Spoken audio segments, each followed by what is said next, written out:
Então, na verdade, o Senhor Jesus ele já te provê a lei desse reino vindouro, que é o já e ainda não. Nós já vivemos o reino de Deus aqui na terra, mas nós vamos viver com muito mais intensidade depois da volta de Jesus. Mas ele já te dá a oportunidade de viver conforme a lei dele.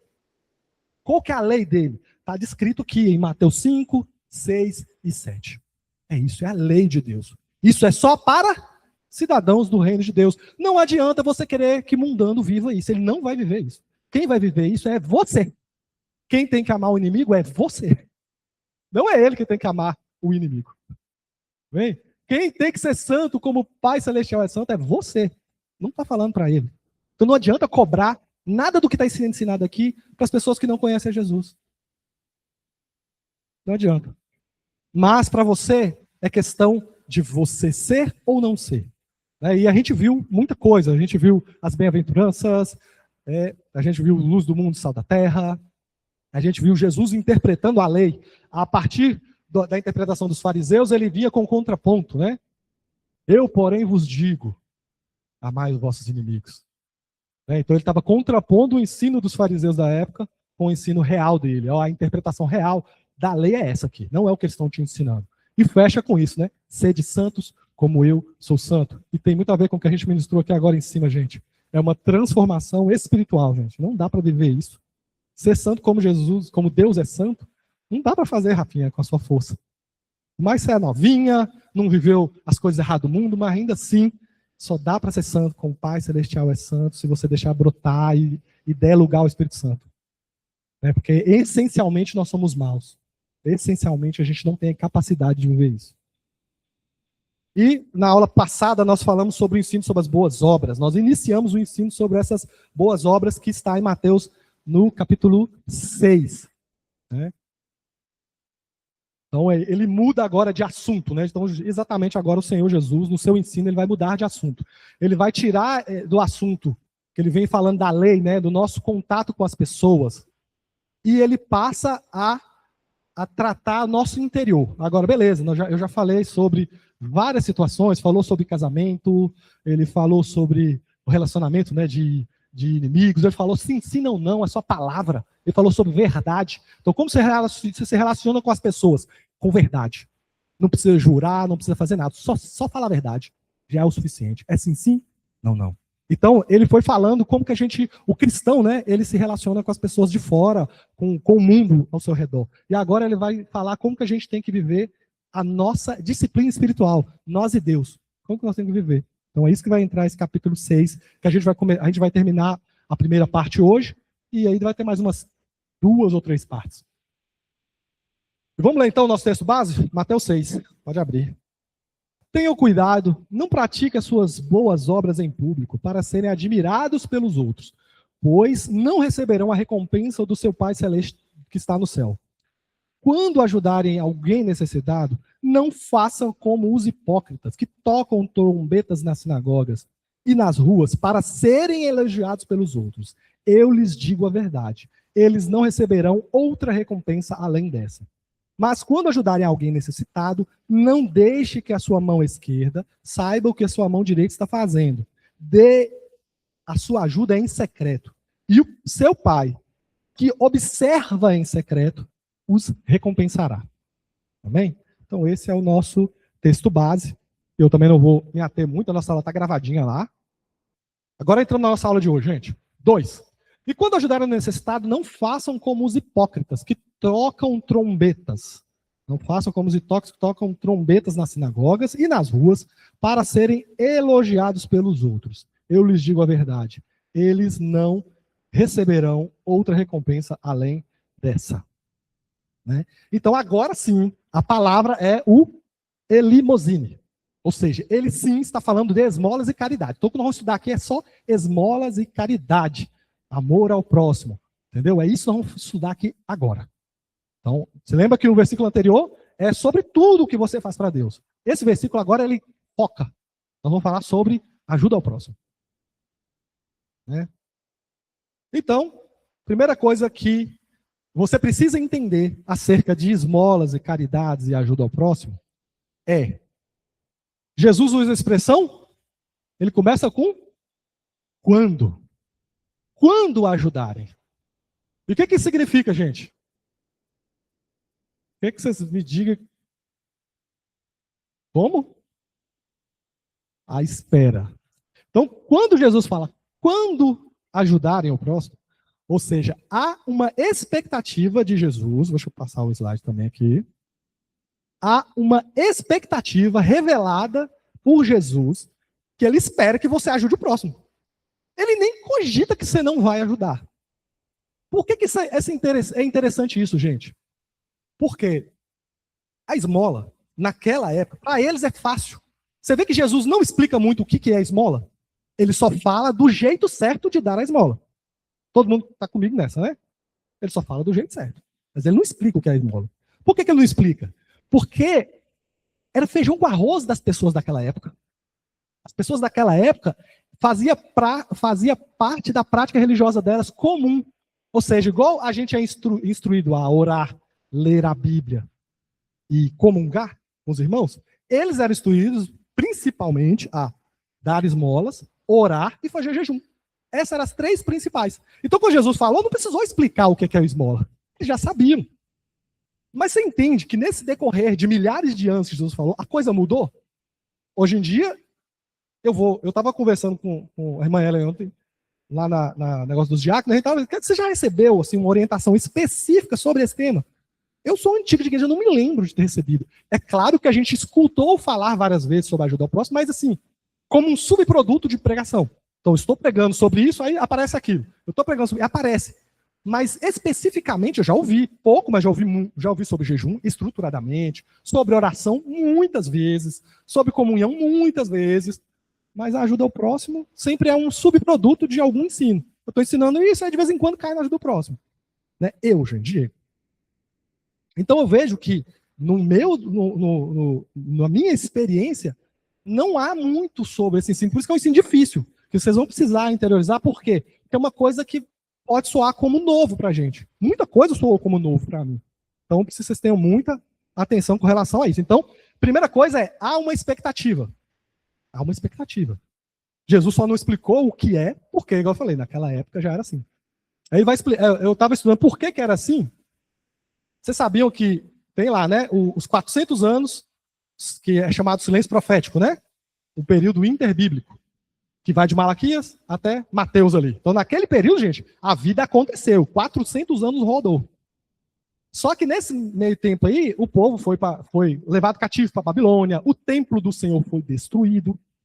E uma das coisas, na reestruturação da religião judaica, aí surgiu sinagogas, um monte de coisa, né? Só que eles tinham templo para poder abater os animais, derramar o sangue, tinha isso? Não tinha, o templo foi destruído. Eles estavam cativos na Babilônia, depois dominados para a Síria, aquela história está toda acontecendo ali. Eles não tinham como sacrificar, mas na lei não mandava sacrificar? O que eles fizeram? Eles, naquela época, eles substituíram os sacrifícios dos animais pelas esmolas. Então, fala assim, ó, Deus recebe as esmolas, assim como nós sacrificamos os animais. Então, vamos substituir aqui, já que eu não posso ir no templo, vamos criar uma sinagoga? Já que eu não posso, eu não tenho lugar, não tem sumo sacerdote para todo mundo, nossa religião está meio bagunçada porque nós somos cativos num país estrangeiro, então vamos começar a ajudar os pobres, e essa ajuda aos pobres vai ser um contraponto aqueles sacrifícios dos animais, aquelas ofertas. Né? Depois disso aconteceu, o templo voltou, né? O templo foi reconstruído por Neemias e Esdras, e aí eles voltaram, mas ainda assim continuou. A esmola continuou sendo uma prática de expressão da sua fé, que substituía, às vezes, a entrega dos animais. E Jesus nunca condenou isso. Ou seja, Jesus praticava a esmola. Ou seja, ele concordava com isso, tá, gente? Porque se fosse uma coisa errada, o próprio Jesus vinha aqui e falava, não faço. Está errado. Ou seja, aí quando voltou o tempo, eles voltaram a sacrificar, mas eles continuaram com a prática da esmola, da ajuda, da caridade. Ok? Então, só um blá blá blá para vocês entenderem por que essas coisas aconteceram. Continuar aqui. Versículo aqui, gente. Tiago 4. Quem conhece Tiago 4? 4:17. Então, agora que você sabe, irmã Ellen, que dar esmola é uma expectativa de Jesus para a sua vida, agora eu quero que você leia isso aqui para nós, irmã Ellen. Portanto, Aquele que sabe que deve fazer o bem e não faz, nisso está pecando. Todo mundo junto? Nisso está pecando. Se você sabe que tem que fazer o bem, não, você está pecando.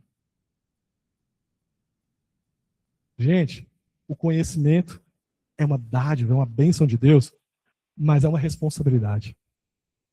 Se você sabe o que é certo e não faz, você está pecando. Isso em tudo, gente. Eu não estou falando só de esmola, tá? Se você sabe que você tem que amar o próximo e não ama, nisso você está pecando. Se você sabe que precisa comungar e amar e servir a igreja e você não faz, nisso você está pecando.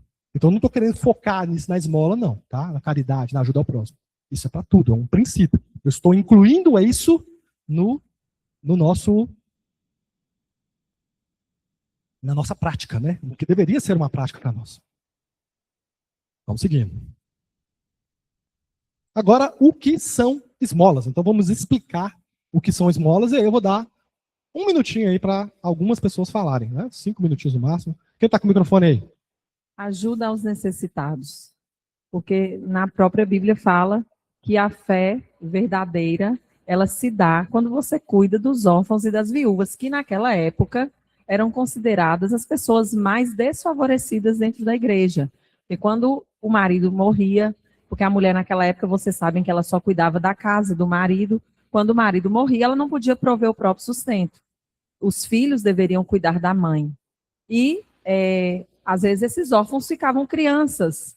Como que essas crianças sustentariam as mães, né? Muitas vezes eles eram vendidos como escravos, porque o pai tinha alguma dívida, alguma coisa.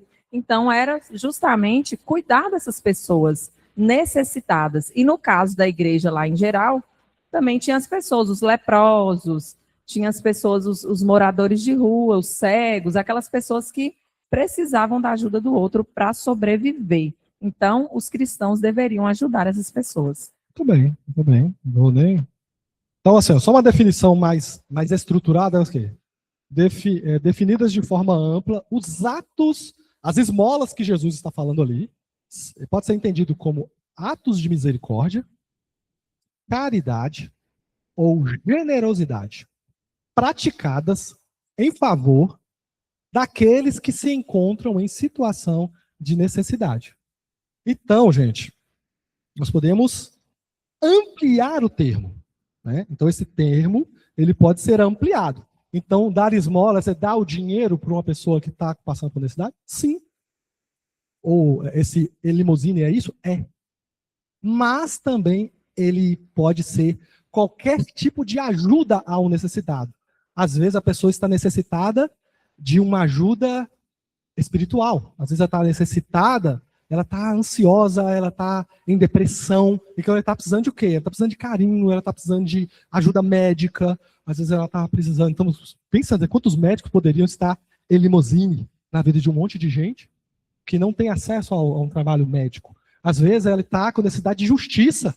E às vezes ele precisa de um advogado que seja limusine na vida dele ali, que doe um trabalho, né? Então, você pode ajudar de diversas formas, né? Então, no sentido aqui, né, gente, pode ser alimento, roupa, dinheiro, até mesmo uma carona, tá na chuva, e aí eu quero fazer um ato de bondade, de misericórdia para o meu irmão, eu pego meu carro e dou 2 viagens. O que custa? Eu pegar meu carro, levar o irmão na casa dele, voltar para pegar a minha família. Ele está precisando disso agora. Entendeu? Podem ser atos grandes ou atos pequenos. Pastor Geraldo, 30 segundos. 30 segundos.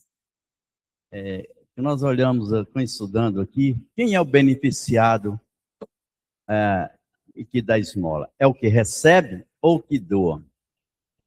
A palavra de Deus, aqui no Salmo 41, diz assim: bem-aventurado o que acode o necessitado, o Senhor livra do mal, o Senhor protege e preserva a vida. E falo feliz na terra e não entrega a descrição dos seus inimigos. Então, é uma dádiva quando você pode ajudar alguém. Eu sempre, assim, quando eu vou fazer uma caridade ou dar cuidar de alguém, eu sempre falo assim, não impeça que eu não receba a minha bênção. Né?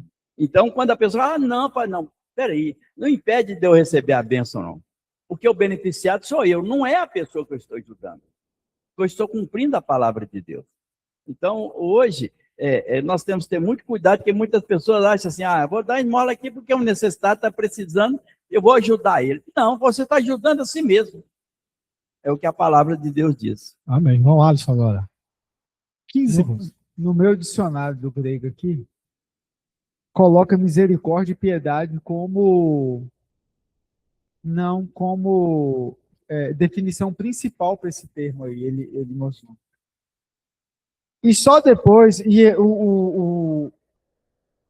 e só no final fala doação ao pobre e esmola. Você sabe me explicar por quê? Porque...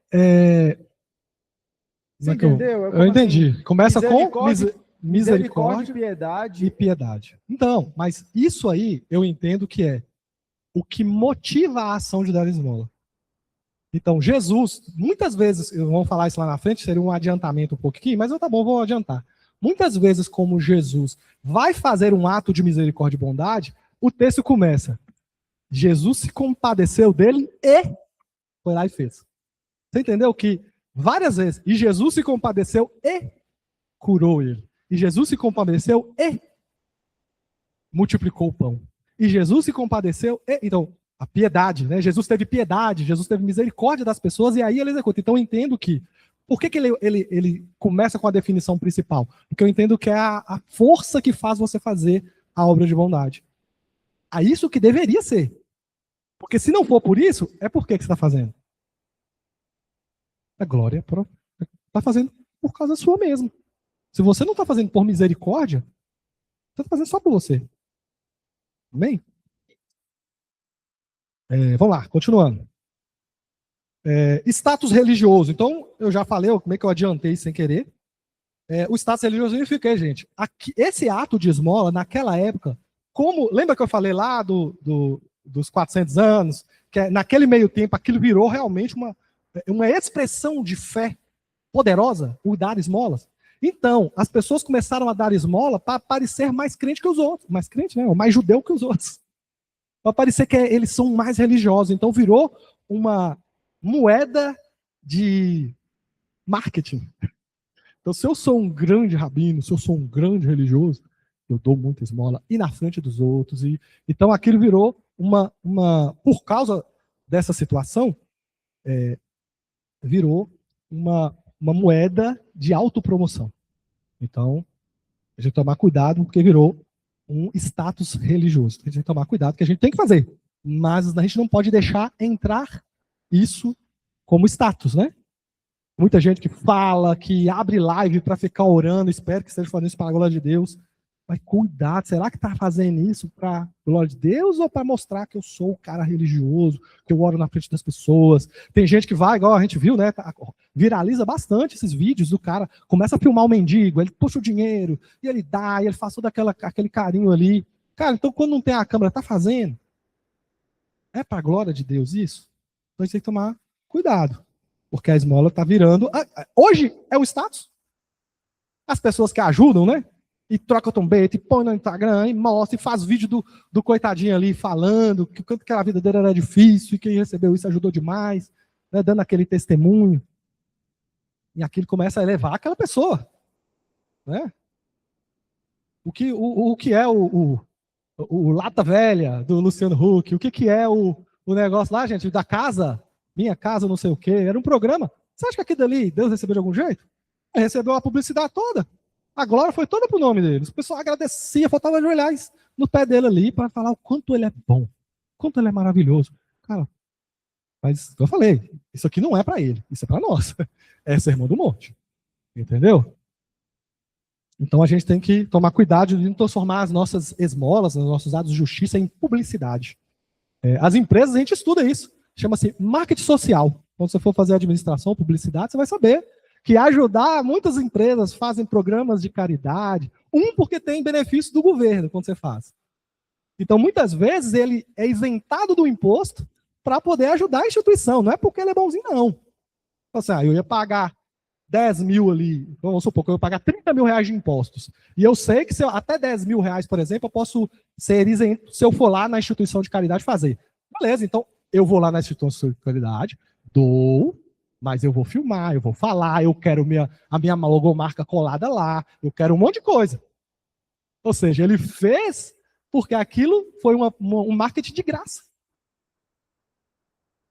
Entendeu? Então aquilo não tem nada de bondade na maioria das grandes empresas. Irmã Mônica.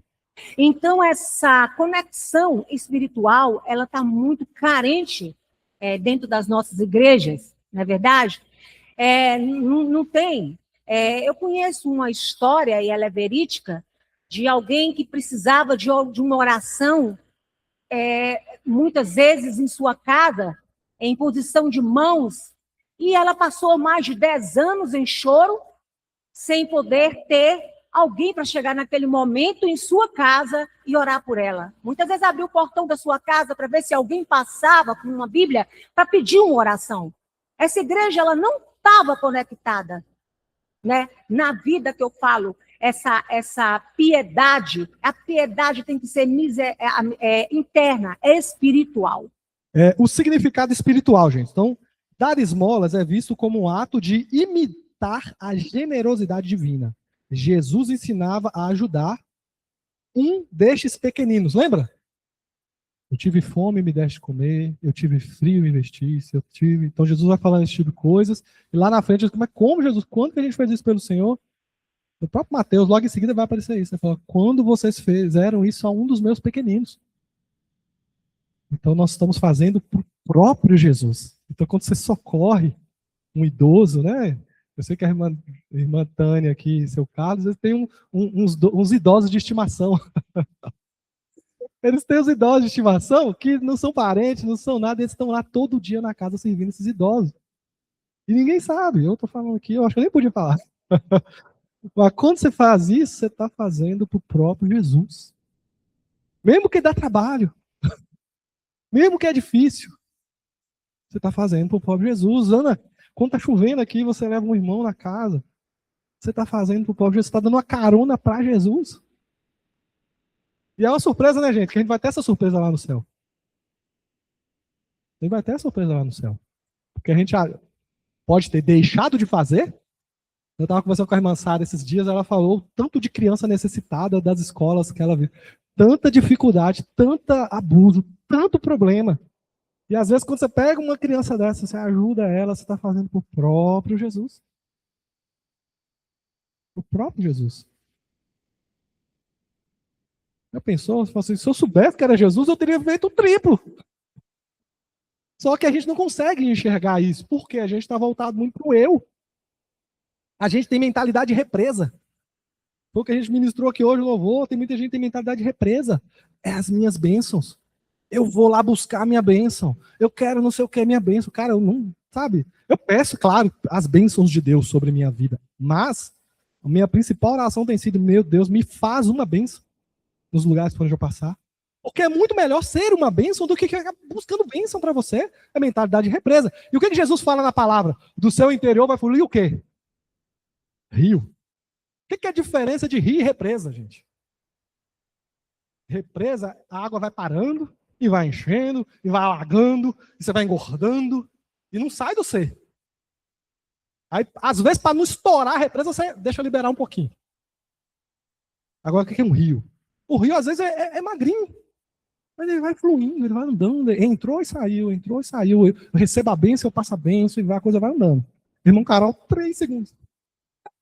Oh. Se você, no seu coração, não é movido por misericórdia, por amor, por alguém que você vê necessitado, você precisa rever esse seu cristianismo.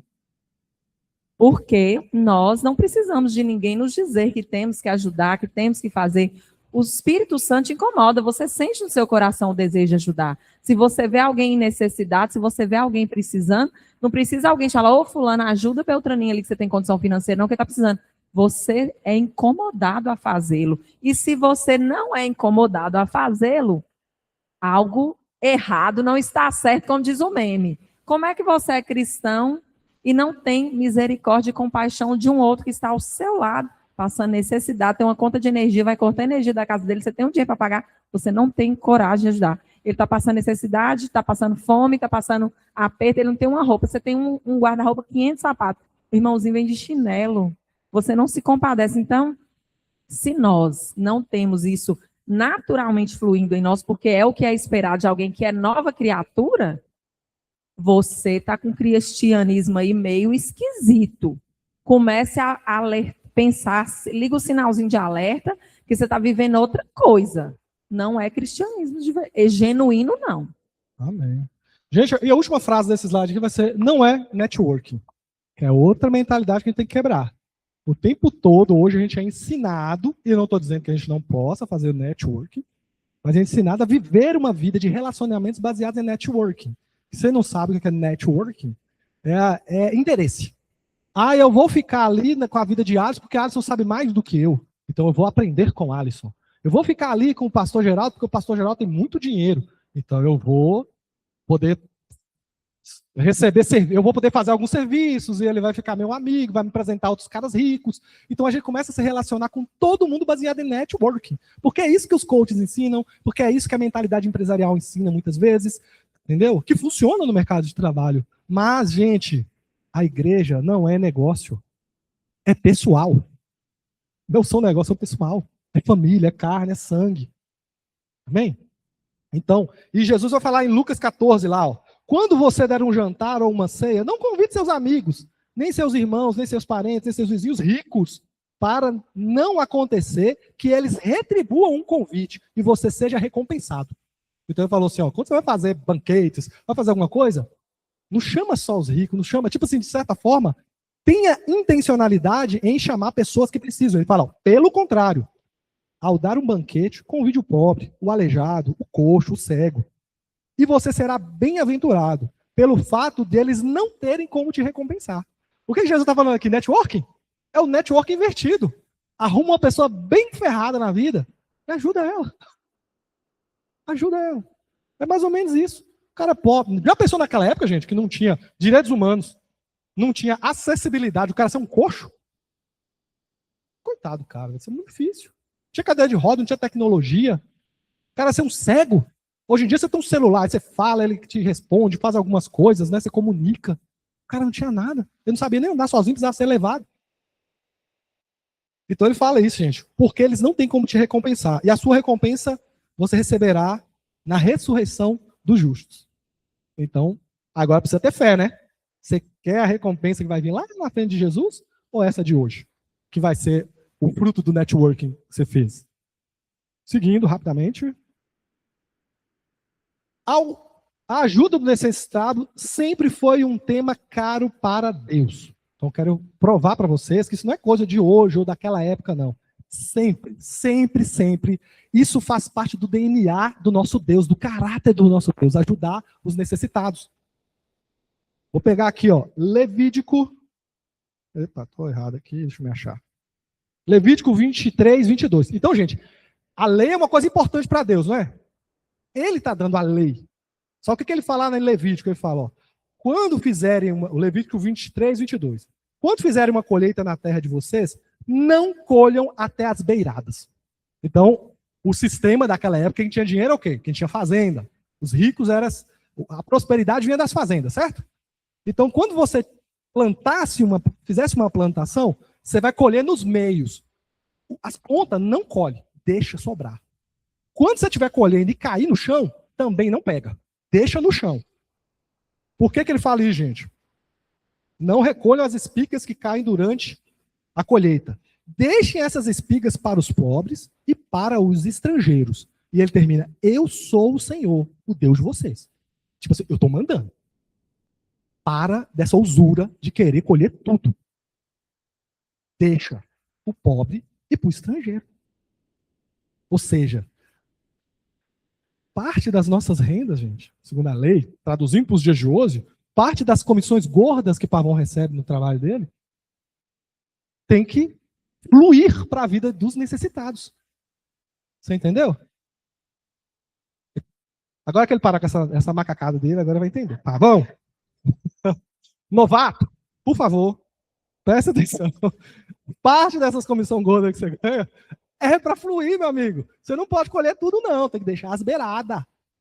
Tem que deixar as beiradas. Para os pobres e para o necessitado. Então, está na lei. E ele fala, eu sou o Senhor. Eu sou o Senhor. Estou falando isso aqui. Entendeu? Então, isso trata diretamente do coração de Deus. O que mais? Eu tinha um versículo aqui, eu esqueci. Tá, agora já passou, já li. 2. Fiz um slide tão difícil e agora não estou esquecendo de passar. Sabedoria. Provérbios. Pastor já falou sobre essa sabedoria. É o que, gente? Quem ajuda aos pobres, empresta ao Senhor. Ele o recompensará. Isso não tem cara de dito popular? Na minha cabeça isso era um dito popular, mas está na Bíblia, gente. Quem dá ao pobre, empresta para Deus, dona Fátima. Já pensou isso? Deus ficar te devendo alguma coisa? Será que ele paga? Será que ele paga, seu Carlos? Deus não dá calote para ninguém, gente. Ele falou, quem ajuda o pobre, não é o pobre que vai pagar, sou eu. Ele o recompensará. Então, está na lei e está na sabedoria de Deus, que está, Provérbios, né, é um livro de sabedoria, é um livro de princípios. Isso também está nos livros proféticos. Então, Jesus vai falar, Deus vai falar sobre isso também em profecias. Eu vou ler, ó. Ora, este foi o pecado da sua irmã Sodoma. Então, Ezequiel está revelando o pecado de Sodoma. E muitas vezes, o que a gente lembra do pecado de Sodoma? Ah, não, tinha homossexualidade lá, tinha imoralidade sexual, tinha não sei o quê. Por isso que Sodoma foi queimada. E a gente olha para o homossexual e vai que queimado. E começa a apontar o dedo. Mas aqui, o profeta vai dizer por que Sodoma foi destruída. Ele vai falar, este foi o pecado da sua irmã Sodoma. Ela e suas filhas eram arrogantes. Primeira coisa, falar da arrogância delas. Tinham fartura de comida e viviam despreocupadas. Não ajudavam o pobre necessitado. Então, a primeira coisa é falar, sabe por que eu destruí Sodoma? Porque eles tinham muito. E ficava de boa, olhava o sofrimento dos outros e deixava o pobre necessitado passar. Elas eram altivas, cometeram práticas repugnantes diante de mim. Por isso, eu me desfiz delas conforme você viu. Então está dentro do cabedal, um dos mais importantes pecados de Sodoma é a negligência com o pobre e com o necessitado. E quanto mais recurso que você tem, significa que mais obrigação você tem. Então, às vezes a gente fica querendo dinheiro, né? Ah, vamos estar ali, ó. Vai, Deus, manda dinheiro. Mas saiba que o dinheiro vai vir com muita responsabilidade. Entendeu? Braddock fica querendo ganhar na Mega da Virada todo ano. Saiba que vai aumentar a sua responsabilidade, viu, Braddock? Muita. Se eu ganhar, pode deixar que eu vou te presentear bastante. Ô, meu, eu tô necessitado. Manda ver, meu filho. Oi, gente, é o seguinte, é duas situações que eu passei, porque eu rodo esse Montes Claros todo. E é aquela situação do pessoal do Farol. Eu não sei se vocês já viram uma expressão aqui, mas todo mundo conhece, a noiazinha que fica ali na Ponte Preta, os bracinhos dela dessa grossura. Um dia eu falei com ela assim, moça, mas você vai comprar droga de novo com esse dinheiro? Assim, gente, vocês acham que a gente vive só de droga? A gente tem que ter para comer também. Se eu acho que se eu tiver droga, eu estava em pé aqui. Me deu uma, né?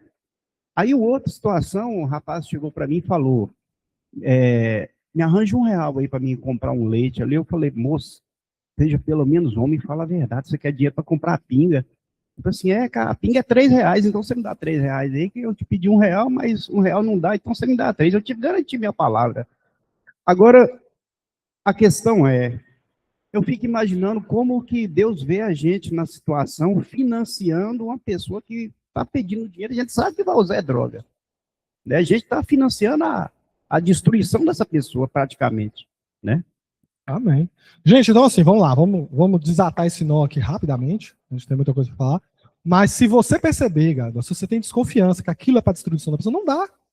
Você não é obrigado a dar toda vez. Você tem que dar de coração. Se no seu coração está assim, dúbio, eu vou, não vou, não faz. Então, muitas vezes eu dou dinheiro na rua, mas eu fico ali tentando sondar. O Espírito Santo me fala, pode, eu olho para a cara da pessoa. Não, ele tem cara de trabalhador, coitado. Ele tem cara de ser pai de família, às vezes tá... E aí eu arrisco. Entendeu? Porque realmente isso não é uma coisa dos problemas dos tempos bíblicos. Nos tempos bíblicos não tinha nóia, porque não tinha essas drogas que a gente tinha hoje. Não tinha essa situação. O cara, para ser cachaceiro, ele tinha que ser rico. Um pobre não tinha como ser cachaceiro. Porque não tinha dinheiro para comprar. Vinho era caro, tudo era caro. Então não é um problema que a gente consegue observar nos tempos bíblicos para nos dar uma direção bem específica. Então eu entendo que, cara, com dúvida, não dá. Você vai usar para se destruir, igual você falou? Não faz. Não precisa fazer. Aí você tenta sondar, tenta ver se o Espírito te dá essa tranquilidade de fazer. Mas, Braddock, existe uma infinidade de outras pessoas que você pode ajudar. E praticar o elimosine. Existem crianças em orfanatos, existem velhos abandonados em asilos. Às vezes você tem que ir lá no asilo, levar uma roupinha, conhecer a necessidade deles e ajudar eles de algum jeito. Existem crianças com câncer, que a Fundação Sara faz um trabalho lindo, que a gente participou por muitos anos. Entendeu? Não deixe de praticar o elimosine, mas também não pratica de qualquer jeito. Porque realmente hoje é uma situação que não é descrita com clareza na palavra. Então a regra que eu sigo é, se eu perceber que é para prejudicar, eu não faço. E eu fico tentando medir, eu tento sentir o Espírito me falar. O que eu faço aqui, Senhor? Faz, não faz? Faço. Entendeu? Mas tem coisa que é tranquilo. Ajudar uma criança. Quantas crianças você não vê no sinal ali? Sofrendo ali, no sol rachando, vendendo balinha, vendendo paçoquinha. Cara, me dá, toma aqui. Eu já muitas vezes compro a paçoquinha, mas não quero nem, porque aquelas balas ruins, não, pode ficar com você. Toma um mudinho aqui. Entendeu? Mas, é isso. Então, não fica parecendo que é uma, entendeu? É uma coisa que tem que fluir e uma coisa também que tem que ser raciocinada. Entendeu? Não é uma regra. Toda vez que você vê um noiado pedindo dinheiro, você vai ter que dar dinheiro? Não. Se você sabe que é para a destruição dele.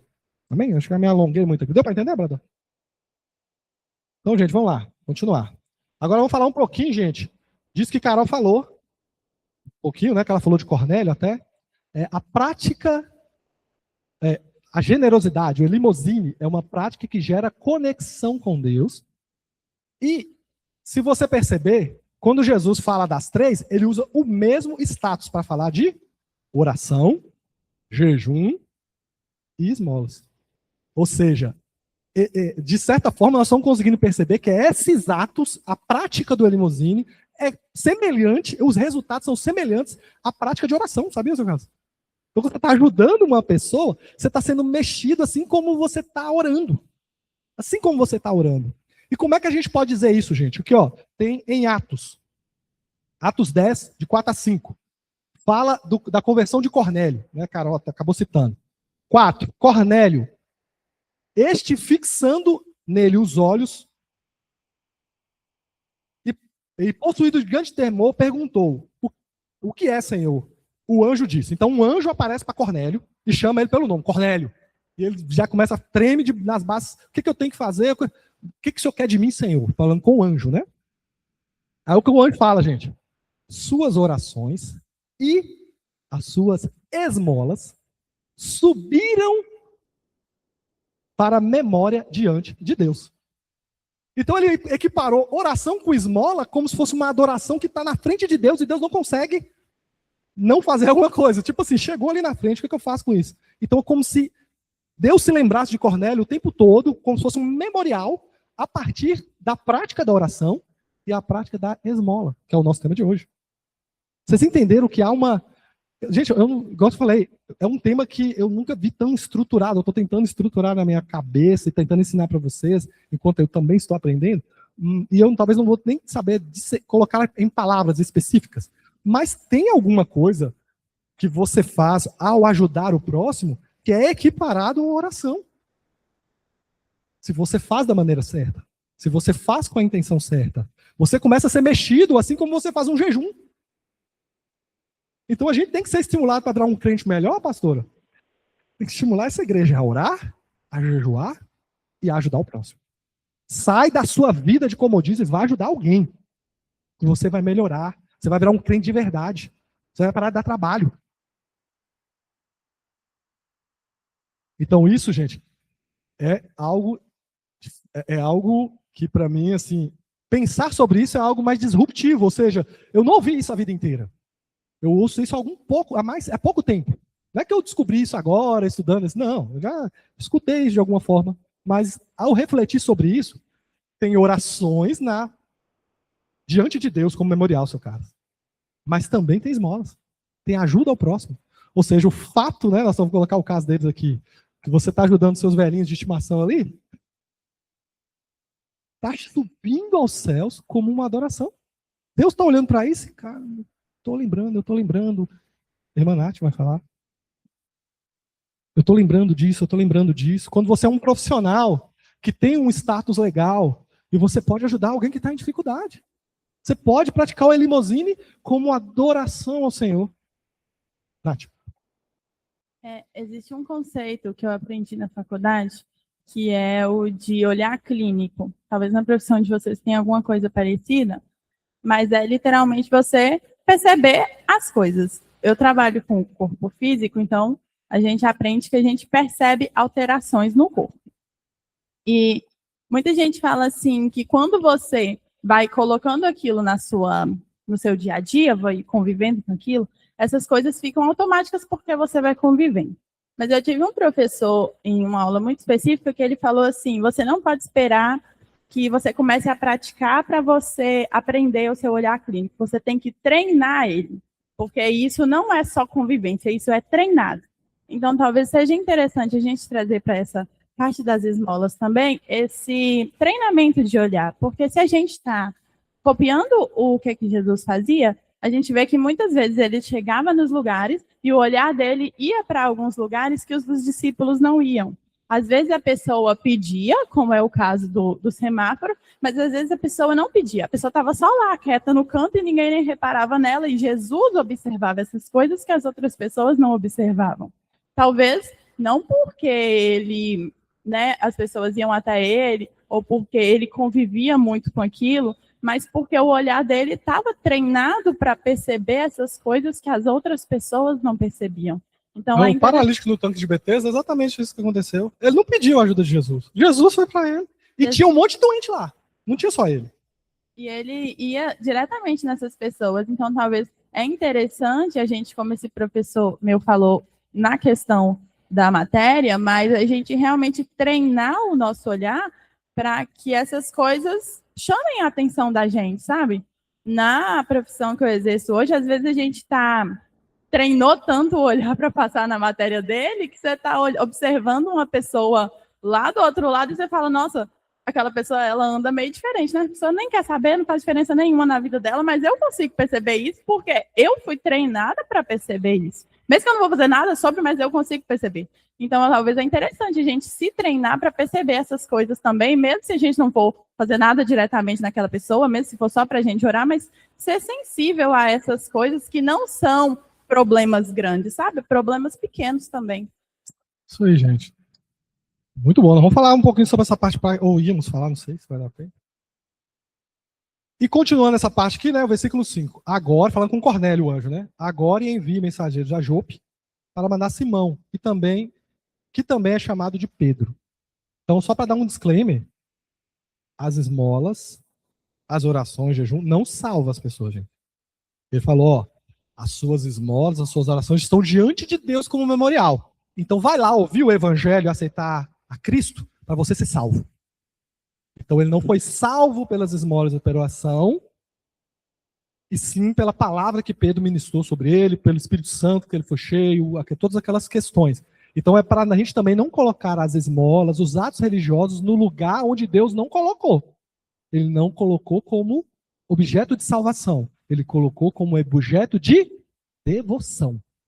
Se você é um devoto, se você é piedoso, se você quer se conectar e cada dia está mais dentro, né, cada dia mais conectado a Deus, você vai ter que praticar as boas ações, o elimosine.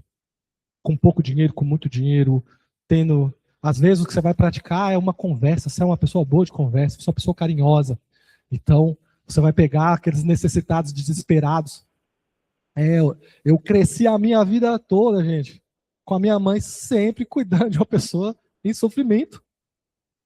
Então, a vida toda tinha uma irmãzinha, irmãs que às vezes estavam todo dia lá em casa, a mesma. Até essa mulher para sarar, e daqui a pouco aparecia outra. Até ela sarar. Então, às vezes ela não tinha o recurso financeiro, mas ela foi uma psicóloga, foi alguma coisa ali que sarava aquelas vidas. Né? Pastoreou ela sendo uma membro do banco, não tinha cargo, não tinha, mas estava lá todo dia alguém sendo ajudado. Entendeu? Então, não é porque muitas vezes fala assim, não tem dinheiro, não pode fazer nada. Pode fazer sim. Pode fazer muito. Entendeu? Às vezes você tem um grande conhecimento, igual o Moi tem um grande conhecimento em informática, às vezes é pegar um irmãozinho, uma criança carente, vem cá, vou te ensinar um computador aqui. E o cara virar um profissional, você está dando uma chance para o cara se tornar um profissional e sair da miséria. Às vezes o conhecimento é muito mais valioso que o dinheiro. É muito mais caro o conhecimento. Quantos R$1.000, sei lá, que o meu pai investiu nos conhecimentos que eu tenho hoje? Então é um tesouro na minha vida. Todos os conhecimentos que eu aprendi na escola técnica, na faculdade, nos cursos, e todo o aparato que ele me deu. Isso é um tesouro, é um presente muito mais valioso que muito dinheiro. Agora, eu consigo pegar isso e fluir? Ou eu quero só para mim? Eu lembro quando eu comecei a estudar música, gente, eu percebi uma coisa na época minha, né? Nos músicos evangélicos. Eles detestavam ensinar. Não ensinava nada. É como se fosse uma disputa. Você chegava lá, como é que é isso? Aí o cara saía fora. Por quê? Porque ele não, ok, eu vou dar de graça um negócio que eu ralei para aprender. Porque todo mundo era tão muquirana em ensinar, se não pagasse, que uma pessoa igual eu estava entrando assim, meio ingênuo, achando que todo mundo é legal. Enquanto eu não paguei, eu não aprendi nada. Enquanto eu não tirei a mão do bolso, ninguém me ensinava nada. E mesmo pagando, depois que eu já sabia alguma coisa, eu queria evoluir alguma coisinha, poucos foram que quiseram me abençoar. Eu perguntava, ingenuamente, você percebia, a pessoa, não vou fazer. Era um conhecimento valioso, realmente, mas a pessoa retia para ela. Entendeu? Então a gente pode praticar o eleimosinho de muitas maneiras. De muitas maneiras. Né? Deixa o Espírito falar com vocês. Gente, agora a gente iria para a parte prática, mas é 10:02 e a gente não acabou. Amém? Não vai dar tempo de terminar, ainda tem muito assunto, mas eu vou falar assim, ó, como praticar o eleimosinho, né? Umas formas práticas disso.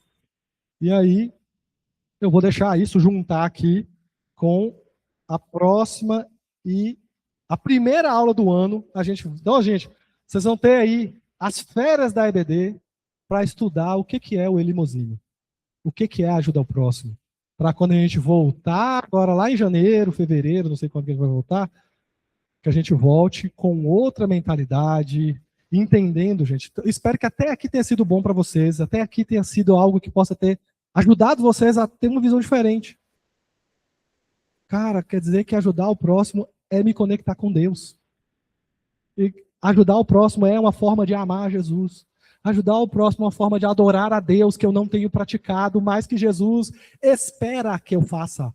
Lembra? Quando jejuar. Quando dar as esmolas. Ou seja, ele não tem dúvida que você tem que fazer isso. Amém?